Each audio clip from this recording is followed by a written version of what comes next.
जशी लोकसभा चालू झाली तशी आपल्याही इथं IPL चालू झालं.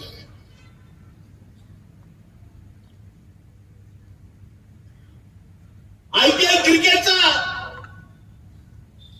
खेळ आपल्या सगळ्यांना माहिती आहे. दोन्ही टीम मध्ये 11 प्लेयर असतात हेही आपल्याला माहिती आहे.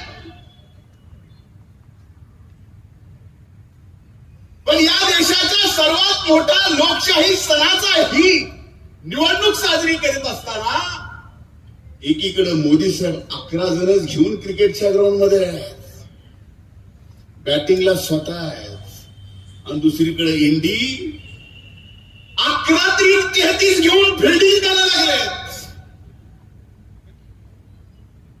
तरीही त्यांना पुढचे 25 वर्ष या महायुतीला आउट करणं शक्य होणार नाही.